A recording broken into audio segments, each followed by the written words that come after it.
मित्रांनो, राज्यातील केवायसी चुकलेल्या महिला लाभार्थ्यांना आता 31 मार्च 2026 पर्यंत आपल्या केवायसी मध्ये दुरुस्ती करण्याची संधी उपलब्ध करून देण्यात आलेली आहे. परंतु या केवायसी मध्ये सुधारणा करत असताना बऱ्याच महिला लाभार्थ्यांकडून आपला आधार कार्ड नंबर एंटर केल्यानंतर हा आधार दुरुस्तीच्या यादीमध्ये नाही किंवा पडताळणीच्या यादीमध्ये नाही असा एरर येत आहे. आणि याच पार्श्वभूमीवर मग या आधार कार्डची ई केवायसी कशी होणार? ज्या लाडक्या बहिणींचे पैसे बंद आहेत त्यांना पैसे मिळणार का, असा एक प्रश्न सातत्याने विचारला जात आहे. याचबरोबर बऱ्याच महिला लाभार्थ्यांनी केवायसी मोठ्या प्रमाणात केलेली नाही. त्यांना पुन्हा ई केवायसी करता येणार का? केवायसी कधी सुरू होणार, हा देखील प्रश्न विचारला जात आहे. आणि या दोन्ही प्रश्नांची उत्तरं आजच्या या माहितीमधून घेण्याचा प्रयत्न करणार आहोत. मित्रांनो, बरेच लाभार्थी अपात्र करण्यात आले आहेत किंवा केवायसी करताना चुकीचा ऑप्शन निवडल्यामुळे दुरुस्ती पडताळणीमध्ये आले आहेत.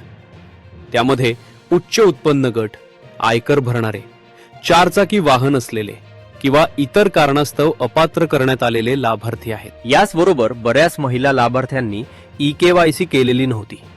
अशा लाभार्थ्यांचे आधार नंबर या केवायसी दुरुस्तीमध्ये पुन्हा एंटर करता येत नाहीत किंवा त्या आधार नंबरची केवायसी करता येत नाही. एखाद्या आधार नंबरची केवायसी पूर्वी झालेली नसेल तर तो आधार नंबर दुरुस्तीसाठी दाखवला जाणार नाही. त्यामुळे हा एरर येत आहे.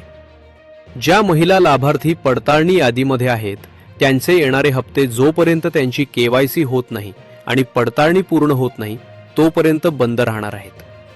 परंतु ज्या महिला लाभार्थ्यांची केवायसी चुकली होती आणि आता दुरुस्ती केल्यानंतर त्या पात्र ठरल्या तर त्यांना थकीत असलेले सर्व हप्ते मिळणार आहेत. मात्र ज्या महिला पडताळणी यादीमध्ये आहेत त्यांची पडताळणी पूर्ण होईपर्यंत त्यांना हप्ते मिळणार नाहीत. आता ज्यांनी केवायसी केलेलीच नाही आणि एरर येत आहे त्यांनी केवायसी कधी करायची, हा देखील प्रश्न विचारला जात आहे. मित्रांनो, आपण यापूर्वी पाहिले होते की 18 सप्टेंबर 2025 रोजी महिला व बाल विकास विभागामार्फत ई केवायसी सुरू करण्यासाठी एक GR काढण्यात आला होता. त्यामध्ये नोव्हेंबर महिन्यापर्यंत ई केवायसी करण्यासाठी मुदत देण्यात आली होती. नंतर ती मुदत 31 डिसेंबर पर्यंत वाढवण्यात आली आणि त्या तारखेपर्यंत ज्या महिलांची केवायसी चुकली त्यांना आता दुरुस्तीसाठी 31 मार्च 2026 पर्यंत मुदत देण्यात आलेली आहे. परंतु या GR मध्ये स्पष्ट सूचना देण्यात आल्या होत्या की या योजनेअंतर्गत दरवर्षी जून महिन्यापासून 2 महिन्यांच्या कालावधीत म्हणजे जून आणि जुलैमध्ये ई केवायसी करणे बंधनकारक राहील. म्हणजेच प्रत्येक वर्षी जून आणि जुलै या कालावधीत केवायसी केली जाणार आहे. त्या काळात ज्या महिला लाभार्थ्यांची ई केवायसी झाली नाही त्यांचे हप्ते बंद होणार आणि त्यांना पुढील जून मध्ये केवायसी करावी लागणार आहे. केवायसी पूर्ण झाल्यानंतर त्या पात्र असतील तर त्यांचे हप्ते पुन्हा सुरू होणार आहेत. ज्यांची आता केवायसी झालेली नाही त्यांना आता जून पर्यंत प्रतीक्षा करावी लागणार आहे. राज्य शासनाकडे मुदतवाढीसाठी मोठ्या प्रमाणात मागणी करण्यात आली होती. आंदोलनही झाली होती.